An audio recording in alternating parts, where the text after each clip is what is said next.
Chromosomes. Little strands of nucleic acids and proteins are the fundamental genetic instructions that tell us who we are at birth.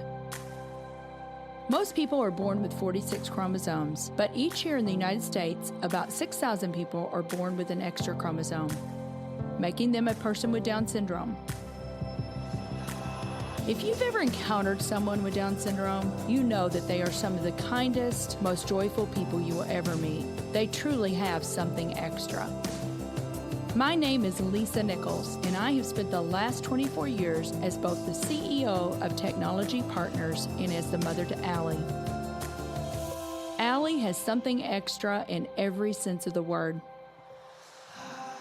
I have been blessed to be by her side as she impacts everyone she meets. Through these two important roles as CEO and mother to Allie, I have witnessed countless life lessons that have fundamentally changed the way I look at the world. While you may not have an extra chromosome, every leader has something extra that defines who you are.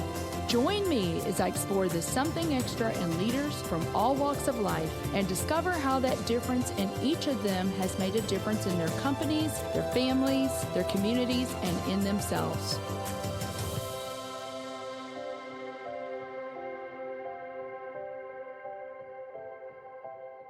Today, we welcome Mark Sutherland to the show. Mark is the CMO for Missouri Partnership. He is a diplomat, economic developer, entrepreneur, and author. Mark, I am so excited to have you here today. I think you and I met years ago through one of our former state senators. That's right. Yeah, it's been a while, and it's an honor to be with you today. Well, I'm glad to have you, and we have a lot to talk about. You've got such an interesting background. It's going to be fun to kind of dive into that a little bit. But talk to me a little bit. Now, you were born in... So I was born in Scotland, lived there for, a year and a half, and then immigrated to England and actually grew up just outside London. So if you know where London is, you might know where Portsmouth is. So right between there, a town called Farnborough, which is actually the birthplace of British aviation. Grew up there and eventually, in my late teens, immigrated to the U.S., came straight here to St. Louis, and absolutely fell in love with St. Louis, with Missouri, and with the U.S., and I've been here ever since. Well, what precipitated that? So my parents. My Okay. parents, they had some really good friends that were coming over here to help with the church. And so my father, who was an engineer, came and worked for an engineering company and also assisted with the church. And then like anybody who's a minister and an engineer, when they come to America, he bought a real estate company because that's what happens in America. Yes. Kind of like, all right, that looks fun. Let's go ahead and do that. And then when I got here, I walked into a radio station, asked for a job because I'm like, all right, I've got no skills. I've got no qualifications, but people like the way I talk. And so I started to milk that for my entire career and worked in radio for a number of years and got into PR and marketing after that. Been in America 30 years now. Well, that explains it because I have said to you, I feel like you've had so many different roles. You've done so many interesting things since you've been in the States. But the common thread through all those is I look at you as a communication strategist. Yeah, it's important. In any role that you have, you've got to be able to communicate at the level of your audience. You've got to be able to take complex ideas and items and communicate them in a way that not just connects in the mind, but connects in the emotion. Understand how to do that. And it's fun to figure that out in a variety of different ways. And I've worked for nonprofits. I've worked for government service type organizations, multinational agribusiness, agencies where I had multiple clients on a whole slew of topics. I realized very quickly I know nothing about the Cardassians in that role. I never really wanted to. Also got involved in economic development through that role and found absolutely fascinating that there's this entire industry that is focused on creating jobs and investment, and you never hear about them. You hear about the big announcements of some company coming from overseas or somewhere else in the U.S. and opening up facilities. The amount of work that goes behind the scenes on those types of things, but being able to communicate within all those facets. And then, of course, I got involved in government as well and worked with a number of governments over the years to help them reach a U.S. audience. It's been a fascinating experience, 30 years of communicating, and this country's been so good to me, and I'm so grateful for the opportunities I've had. Well, we're so glad that you're here because you are an important part and have done some really awesome things since you've been here. So you've been both in the private and the public sectors, but one of the things I read is that the teams that you've been on some of the teams you've been on have been recognized with 42 different awards. I have surrounded myself with really smart people. Oh, that's smart of you Yeah, to do that. No, I mean, and that's kind of key. I mean, any success you have, any award you get, and these are all awards for communication and marketing, it's never an individual. It is always a team effort. You've got to work as a team. You should never care about credit. We never did the work we did to gain an award. It was because it was the right thing to do. It was an effective way to communicate with an audience. It was an effective way to help the organization or the company that you're working with in order to grow their business and grow their success. But it's always with an audience in mind. And I think the reason we got the awards was because we were focused on audience first and how do we effectively reach and connect with those audiences. That's really great advice.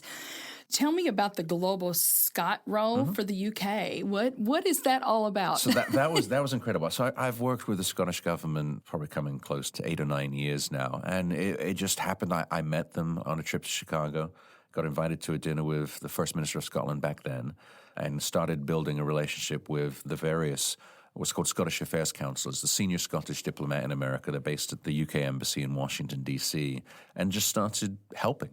Help them design missions to the U.S., how to connect with companies, how to do a media strategy for the U.S., very different than in the U.K. And in Scotland. And that eventually developed to where they thought I was already a Global Scot. And when they realized that I wasn't, they're like, all right, we need you to be a Global Scot. Now, Global Scots it's around 400 to 500 business leaders and influencers globally. And the whole goal is to assist Scottish companies overseas, assist them as they expand. So my role is to advise Scottish companies as they look at the U.S., how to evaluate the U.S., how to communicate, a lot of marketing focus on that. But we're basically a group of ambassadors for Scotland, creating opportunities for Scotland on the world scene and helping Scottish companies and individuals expand on a global basis. You know, I know that you talk about, and we're going to talk about your book, but you have a new book that has just come out. You talk about how there are cultural differences, there's difference in ideas about how business operates, and it's really important. It's not like you just say, okay, I'm going to do this, right? You have to understand all of those different aspects, right, and Mark? It goes both ways. So the book's Pond Business. It's specifically written to instruct UK audiences as they look at the US as a potential expansion market and US audiences as they look at the UK and a way to reach Europe and beyond. And yes, you've heard the phrase, two countries divided by a common language. That's just the beginning of the differences. Many people in America look at the UK and think, oh, they're just like us. They just talk a wee bit different. Yes and no.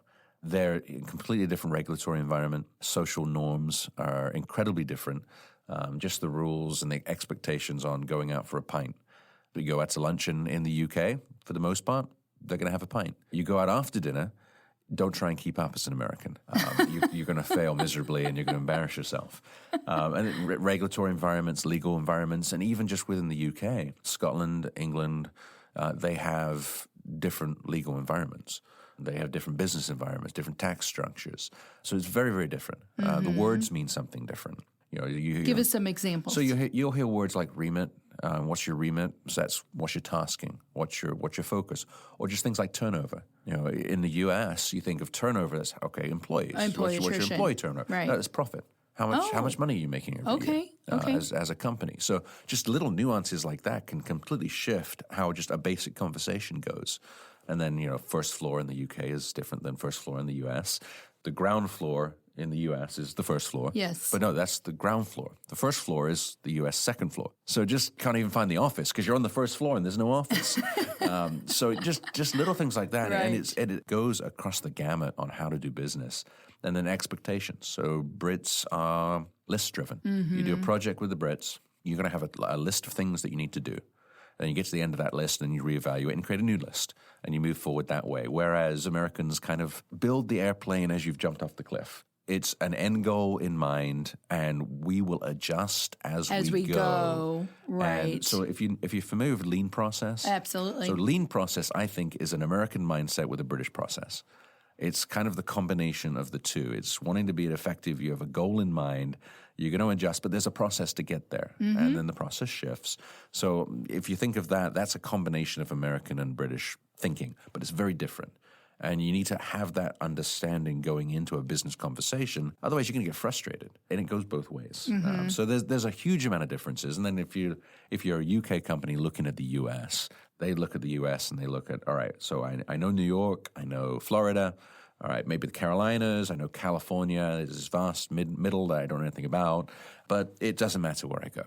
I'm just going to go into the U.S. market, which is absolutely not true. You are setting yourself up for failure, or potential failure at that point. You've got to look at the U.S. as 50 different economies. Just in Missouri and Illinois, the economies are incredibly different. The regulatory environment is incredibly different. Tax structure, everything that goes into doing business between just you cross a river. Or Kansas City, you've got Kansas and Missouri. You cross a street and you're in a different environment. Yes. And British companies need to know that. And any company coming from around the world need to know that and be able to pick a place that fits their business, that fits their runway, that they can be able to stay in business long enough to have that success.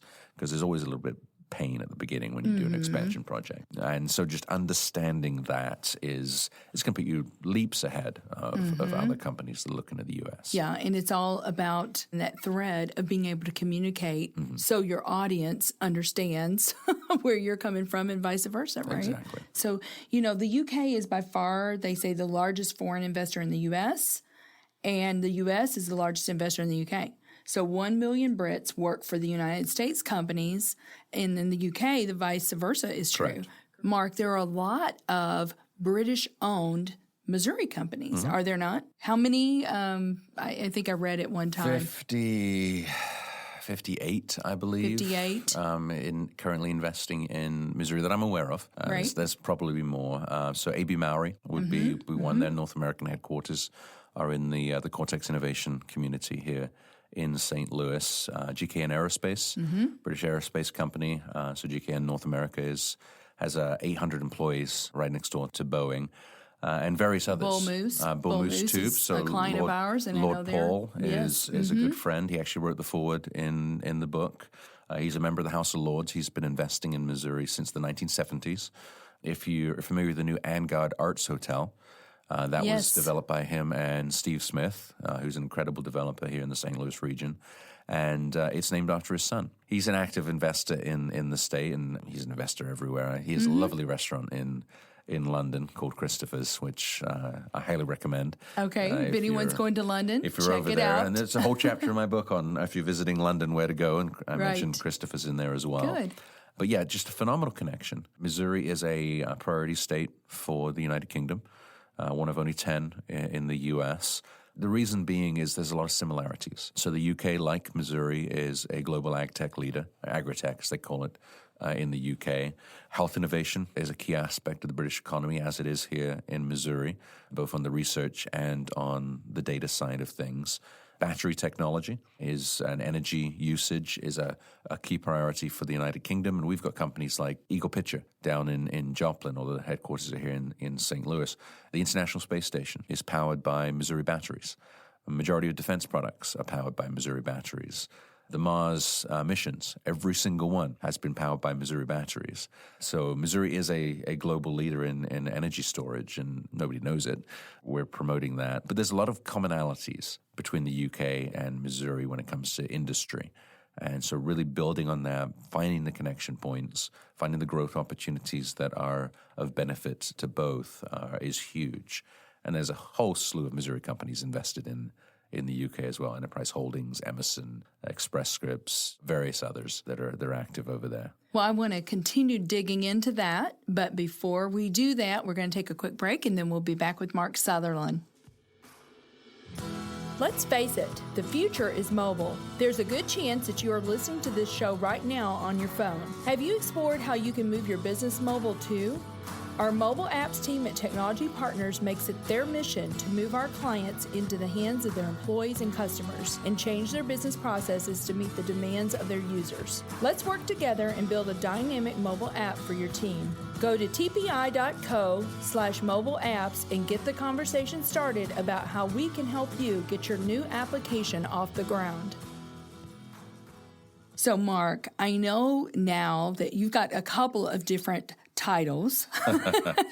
just a few. One is the British Honorary Consul. Correct. So I want you to talk a little bit about that. Yeah. So full title, Her Majesty's Honorary Consul of the United Kingdom of Great Britain and Northern Ireland. So try fitting that on the business card. Yes. My specific tasking basically is representing Her Majesty's government across the state of Missouri, whatever form that takes. That moves from ambassadorial visits or ministerial visits. We just had the Red Arrows here a few weeks back, hosted 150 Brits from the Red Arrows, from Her Majesty's Armed Forces, from the embassy in D.C., from the consulate in Chicago, from London, and just really facilitated a whole bunch of meetings, roundtables, events in order to build those connections. With Missouri being a priority state, it was important that we took advantage of the Red Arrows tour of America and North America and really leverage that to really raise the visibility even more than we have. So it goes from things like that all the way down to, hey, we need a box delivered to the conference center.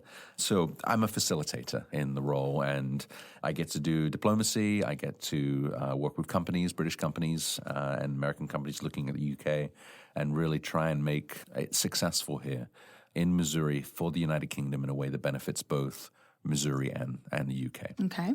Well, let's talk about then, you also have the title of CMO. You are the Chief Marketing Officer for the Missouri Partnership. Correct. For our listeners that really aren't familiar with what is the Missouri Partnership, where does Missouri rank? You said before that there were 10 different states that the UK is being invested in and keeping their eye on. Where do we rank? Yeah, I mean, it's specific numbers, we're in the top, but the opportunities are what's key. So the commonalities between the two. My job as CMO at Missouri Partnership is basically to brag about Missouri globally, not just to the UK, but all over the world, digitally, in person, at events, and really raise the awareness that Missouri is a top business destination for companies elsewhere in the U.S. that are looking to expand, but also coming to North America for the first time. We have a lot of companies, South America, Europe, Israel. Their North American headquarters end up being in Missouri for many, many reasons. Just center of the country, ability to get your goods and products anywhere in North America and beyond, thanks to Class 1 railroads going all the way down to deep water ports in Mexico. The Mississippi, the Panama Canal expansion is going to create even more opportunity for the Mississippi. As far as goods and products, the talent that's available. Universities. Yeah, universities, the resources. There's many, many reasons for companies to look at Missouri, but especially internationally, there's not an awareness of why. And so my job is to create that awareness and to create the realization that there are opportunities in Missouri that will position a company or corporate expansion in a very positive way to where they can be competitive and grow and in Missouri create jobs and create investment. So how do you go about doing that? What are some of the tactics that you are using? Do you go visit these companies that are considering coming to the U.S.? Many, many tactics. Really comes back to where we started, which is communicating effectively to the right audience. So identifying the audience and then figuring out how do I connect with that person or that company. Could be digital. Could be what's called geofencing, whereas I draw a digital circle around their headquarters and start delivering ad content to them via either their IP address or through mobile technology. Could be attending an event, identifying the growth companies that are in attendance and scheduling meetings with them and having conversations. Depending on the industry, the messaging is very different. There is no standard message for why Missouri is advantageous. If you're financial services, your messaging is going to be very different, very accurate, but very different from a manufacturing company or a logistics company or a health innovation company.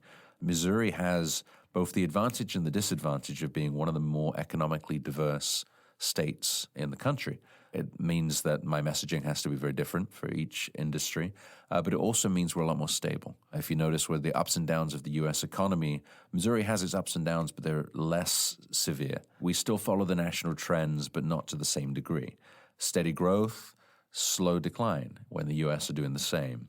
Because we're very diverse as a state. We have incredible talent, and we're really doing some things recently that helps take care of even more talent needs. There's no state, there's no city in the country, actually there's no country in the world, I think, is not having talent issues of some kind. So everybody's competing on that front. Yes. And Missouri's done some great things very recently to really step up our value proposition on the talent side of things. Well, that is a perfect segue. So talk to us about Missouri One Start. Yeah, so Missouri One Start's a phenomenal program. We've been trying to figure out over the last number of years, or at least really smart people in state government and the colleges around around the state of figuring out how can we meet the talent needs of the companies that are here and also the companies that we're attracting to come here and invest and create jobs. And so Missouri One Start is basically a one-stop shop of customized training through a connected network of colleges and training centers across Missouri. We've always had these elements, but it's been you need to go talk to this person for this and this person for this and then this person for this. This is you talk to one person and they figure out the solutions for you. So solution-driven, customer-centric mindset in state government. It was one of the priorities for Governor Parson in this past year. It's a phenomenal tool to have. It leaps us ahead of states like Alabama and Louisiana and Kentucky when it comes to workforce solutions. And that's absolutely key. In economic development, the two initial questions are workforce and location. Do you have the site or the facility that meets my corporate needs? And can you fill the talent pipeline that I'm going to have? Exactly. So important. So we're really focused on answering those, and the governor's given us the tools that we can use to really up the game. Missouri's always had a great game, always been on the field in a very competitive way. This increases our competitiveness with companies that are looking at the state. So Missouri One Start sounds amazing. I love the one-stop shop, one person that you can talk to help you navigate. But this is for citizens that are already employed and maybe they're wanting to skill up, or possibly they're wanting to make a lateral move into a completely different industry. You know, that is the focus, is the citizen, the Correct. Missouri citizen. Yeah, so the avenue is through the company. So say a company has some upskilling needs, then they would talk to Missouri One Start, figure out what that looks like, leverage the resources from the training centers, community colleges statewide, and get them the training that they need in order to grow. If it's a company that we are attracting to the state, it takes a year, 9 months, year and a half to build the new facility. So during that time, making sure the training programs are in place, the local colleges and training centers are training towards the roles that the company is going to need. A prime example of that is in St. Louis, Boeing's pre-employment training. So, they identify people with aptitude. They go through this training program prior to even being offered a job at Boeing. And then a huge majority of them get a job at Boeing afterwards. But they're trained, ready to walk day one through the door, ready to go and work for the company rather than being hired and then having to be trained after the fact. Right. Wow, that just sounds great. So you are talking to the company. You are communicating with them about what it is that they need. Then you guys are coming up with the solution. You said you're solution-driven. Yeah, very, very solution-driven. It's definitely a partnership model. So, Missouri One Start's managed by the Missouri Department of Economic Development, and they would be the key point of contact. And then they reach out across the state to figure out the solutions and find the answers and work in conjunction with us. If it's an attraction project, Missouri Partnership will be very involved. But yeah, it starts with listening. It starts with understanding the company, their needs, what their challenges are. And really that's economic development at its core. It is listening to a company, whether they're here or whether they're moving here or thinking about moving here, and figuring out answers to their problems and figuring out ways that you can help them grow, help them be successful, because ultimately that means more jobs for Missourians, more investment in the state, more growth, and then more opportunity down the road. Win, win, win. Yeah, exactly. All the way around. Well, do you have any predictions on what's going to happen with Brexit? Mark. Where's your crystal ball? My crystal ball is, regardless of what happens, the opportunities between the UK and the US are phenomenal. Those will not change. Now, there may be different formats to that. There may be different process. If we're talking about a UK-US free trade agreement, that'll create even more opportunity. But no, the relationship between the two countries is strong and will be stronger. Currently, the Prime Minister is committed to October 31st as Brexit Day. They're in solid negotiations with the EU as to what that looks like. There are some sticking points that they're working through. There's a whole political process going on as well. It's rather entertaining to watch sometimes. I'm a huge fan of Prime Minister Question Times in the UK. I think we need a little bit more of that over here. Just the rancor and the fun and the hard questions and just that environment. But yeah, it's a process. And the Prime Minister is focused on Brexit. That's his commitment, and we're kind of watching that happen in real time. But regardless, the UK-US relationship will be strong and will be stronger. Well, it'll be interesting, right? It definitely is interesting. The next 30, 35 days or so. So, Mark, I have to ask you, have you met the Queen? Almost. Almost. Okay. So back in November, actually, this past November, my wife and I were in the UK. I had a couple of days where I could do the tourist stuff. I was there for business, but did a couple of days of tourist stuff, and we went to Windsor Castle on a Friday. Did the tour. I highly recommend visiting Windsor Castle and taking the audio tour and even doing some of the private tours. Just phenomenal history. I think it's been lived in by the reigning monarch for 1,000 years. So it's one of the longest occupied homes of a monarchy in the world. So we did the tour. When you get to the end of the tour, you walk out and you're right next to what's called the Queen's Courtyard. It's where the Queen welcomes guests, sends off guests. Didn't quite realize what I was looking at the time. I'd noticed there was a car parked in the courtyard earlier because you could see out of the window, and it had some Austrian license plates. I'm like, oh, some ambassador's here doing something or other. And so we walk out, and as we're standing next to this fence, just 100 feet away, 150 feet away, is what's called the Queen's Entrance. And I learned all this after the fact. It's Queen's Entrance, and that's where the Queen, welcomes and shows out guests. And I didn't know this, so I'm watching, and 4 people walk out. 2 guys in a business suit, a tall gentleman in a military uniform, and a short lady in a blue dress. I'm like, oh, okay, what's going on over there? And they shake hands, and the people walk down to the car, get in the car, and drive off, and the 2 people on the steps are waving. And I'm thinking to myself as I stand there, who is important enough to show out guests at Windsor Castle? And it hits me. I recognize that blue dress. You missed it. It's Her Majesty. Yes. And she's showing out a couple of guests, probably from Austria. I'm not sure who the taller gentleman was. He didn't look from a distance like the Duke of Edinburgh, but one of her senior military advisors. And then she turned around and walked back in. And I'm like, wow, that's Her Majesty. And I was that close. You were very close. So one day I do hope to meet her. I've held her in high regard for Yes. so many years. She is a phenomenal example of a public servant, a lifetime of choice to choose to serve. She's advised people from starting with Winston Churchill up to our current Prime Minister. I mean, that's some amazing historical information. And then I highly recommend if you're into the monarchy, there's a book by Sally Bedell-Smith called The Queen. Read that book. The Queen. The Queen. Okay.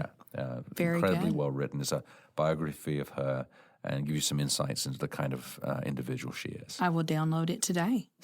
Talk to me a little bit about, this is something extra. So talk to me about maybe one of your team members or somebody that you've worked with, and what was their something extra? Actually, be an entire team. It's the team up in Chicago at the UK consulate. People look at government service and they really don't know what people do a lot. They just know they're doing something. These individuals are both Americans and British, committed to strengthening the UK-US connection and relationship in many forms and facets, and they work their rear ends off. They work weekends. I get emails late at night from members of the team. They travel all over. So the consulate in Chicago covers 14 states, and they're traveling all over, meeting with companies, meeting with officials, driving this forward, and nobody knows it. They just do their work. They do it incredibly well. They are a shining example of a representation of the UK and the US, and I cannot rave about them enough. It's an honor to work with them and to be a part of that team. But yeah, they do so much work and nobody knows it. And nobody even knows it. It's like a lot of organizations like that. They do a lot of stuff behind the scenes. People see the big announcements. They think it just happens. No, it takes a lot of work to make it happen. Behind the scenes, yes. Well, I had the honor about a month or so ago to meet a lot of them, and the passion, the energy that they brought to the table was just amazing. So very much. That's great. Well, what do you believe, Mark, is something extra that every leader needs? I always go back to the debrief. So you do an event, you do a meeting, you do a project, you do a campaign, and you have got to be comfortable. If you're going to lead, you've got to be comfortable just sitting down and putting everything on the table. There's no CYA. There's no, I'm going to protect my reputation. You need to improve. You need to be in a constant state of improvement. And the other people on your team need to also be comfortable in that environment. And there's going to be things you did right. There's going to be things you hit out of the ballpark, to use an American colloquialism. I'm not sure what the British one is for that one. It's been a while. But you've got to be comfortable putting it on the table, and then also realizing there's room for improvement. And there's probably some mistakes in there. Yes. And you've got to be willing to own that and move forward as a team, as a leader, in order to deliver even better next time. And the next time, you do it again. you've got to be comfortable with that if you're going to be able to lead.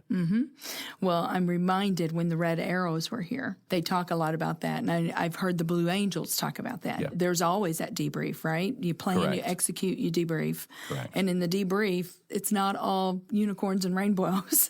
It better not be. It better not be. You know, right? if you did it all right, you're missing something. Right. There's always something that can be Yes. improved, no matter how minor.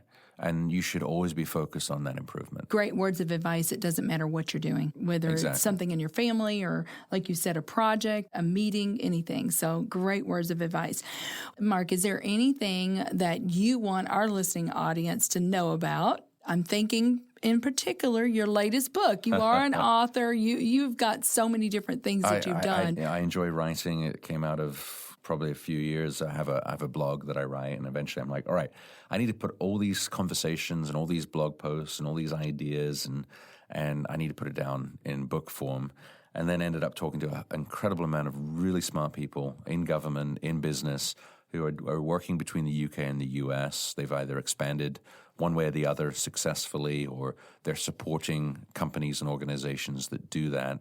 Put it all down in one book. The original premise of the book is two countries divided by a common language, but then it goes on and on from there. And really, it's 150 pages, so an easy read, but you'll hopefully walk out of reading the book and realize a lot of things that you might have assumed are actually not true about our two countries, but there's a huge amount of opportunity. And that's really the goal. And then, of course, it's essential to build the right team around any kind of expansion project, whatever direction it is. But yeah, I do encourage people to pick up the book. And the title of the book is Pawn Business. How to Succeed Across the Atlantic, really specific to US, UK expansions. And it's available on Amazon, bookstores, UK, US. Kindle. I have it on my Kindle. Yep. Any way you want to get books, you can get the book. Very good. Well, I would encourage everyone to go out and purchase, because I know that if you've enjoyed this conversation, I guarantee you're going to enjoy this book and reading this book. So, Mark, thank you so much for being here. Absolute It has pleasure. just been a joy. It's been so much fun. Thank you for listening to today's show. Something Extra with Lisa Nichols is a Technology Partners production. Copyright Technology Partners, Inc., 2019. For show notes or to reach Lisa, visit tpi.co/podcast. Don't forget to leave a review on Apple Podcasts, Google Play, or wherever you listen.